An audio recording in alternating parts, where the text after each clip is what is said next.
வாக்குச்சாவடி மற்றும் வாக்கு எண்ணிக்கை மையங்களில் பணியாற்றும் ஊழியர்களின் ஊதியம் இருமடங்காக உயர்த்தப்பட்டுள்ளதாக தேர்தல் ஆணையம் அறிவிப்பால் அரசு ஊழியர்கள் மகிழ்ச்சி. சென்னை கொளத்தூரில் பரப்புரையின் போது தேர்தல் விதிகளை மீறியதாக தவிக தலைவர் விஜய் மீது போலீசார் 5 பிரிவுகளின் கீழ் வழக்கு. விரிவான செய்திகள். 2026 தமிழ்நாடு சட்டப்பேரவை தேர்தலை முன்னிட்டு தேர்தல் பணிகளில் ஈடுபடும் பணியாளர்களுக்கு முக்கிய அறிவிப்பு வெளியாகியுள்ளது. வாக்குச்சாவடி மற்றும் வாக்கு எண்ணிக்கை மையங்களில் பணியாற்றும் ஊழியர்களின் ஊதியம் இருமடங்காக உயர்த்தப்பட்டுள்ளதாக தேர்தல் ஆணையம் அறிவித்துள்ளது. இந்த அறிவிப்பு தேர்தல் ஆணையத்துக்காக பணியாற்றும் அரசு ஊழியர்கள் மத்தியில் பெரும் வரவேற்பை பெற்றுள்ளது. தமிழ்நாட்டில் நடைபெறவுள்ள சட்டப்பேரவை தேர்தலுக்கான வாக்குப்பதிவு வரும் ஏப்ரல் 23ஆம் தேதி ஒரே கட்டமாக நடைபெறவுள்ளது. அதனைத் தொடர்ந்து வாக்கு எண்ணிக்கை மே 4ஆம் தேதி நடைபெறவுள்ளது. தேர்தலை முன்னிட்டு மாநிலம் முழுவதும் தேர்தல் நடத்தை விதிமுறைகள் அமலில் உள்ளன. அனைத்து தொகுதிகளிலும் கண்காணிப்பு நடவடிக்கைகள் தீவிரப்படுத்தப்பட்டுள்ளன.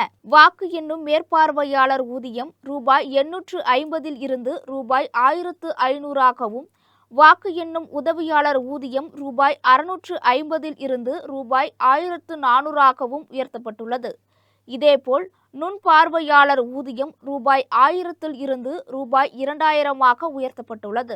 இந்த உயர்வு தேர்தல் பணிகளில் ஈடுபடும் ஆயிரக்கணக்கான பணியாளர்களுக்கு நேரடி நன்மை அளிக்கும் என கூறப்படுகிறது. தமிழக சட்டப்பேரவை தேர்தல் வரும் ஏப்ரல் 23ஆம் தேதி நடைபெறுகிறது. வாக்கு எண்ணிக்கை மே 4ஆம் தேதி நடைபெறுகிறது. சட்டமன்ற தேர்தலுக்கான வேட்புமனு தாக்கல் நேற்று தொடங்கியது. தமிழக வெற்றி கழக தலைவர் விஜய் சென்னை, பெரம்பூர், திருச்சி கிழக்கு ஆகிய 2 தொகுதிகளில் போட்டியிடுகிறார். பெரம்பூர் தொகுதியில் நேற்று அவர் வேட்புமனு தாக்கல் செய்தார். பின்னர் அங்கிருந்து பெரம்பூரில் உள்ள தனது கட்சி அலுவலகம் நோக்கி பிரச்சார வாகனத்தில் சென்றார். அப்போது வழியெங்கும் நின்றிருந்த தொண்டர்கள் மற்றும் பொதுமக்கள் மலர் தூவி உற்சாக வரவேற்பு அளித்தனர். இதனால் அந்த பகுதியில் சிறிது நேரம் போக்குவரத்து நெரிசல் ஏற்பட்டது.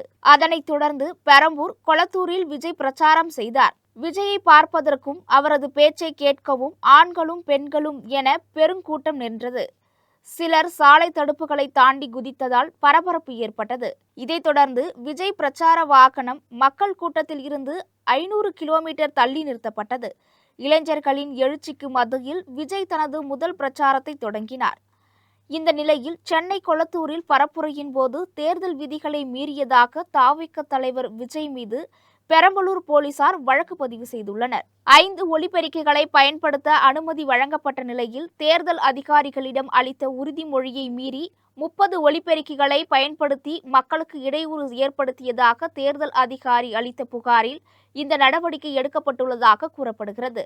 மேலும் 5000த்திற்கும் அதிகமாக பொதுமக்களை திரட்டியதாகவும், பிரச்சாரத்தின் போது ஆம்புலன்ஸ் பாதையை மறைத்ததாகவும் தேர்தல் நிலை கண்காணிப்பு குழு அதிகாரி கொடுத்த புகாரின் அடிப்படையில் விஜய் மீது 5 பிரிவுகளின் கீழ் பெரம்பலூர் போலீசார் வழக்கு பதிவு செய்துள்ளதாக தகவல்கள் தெரிவிக்கின்றன.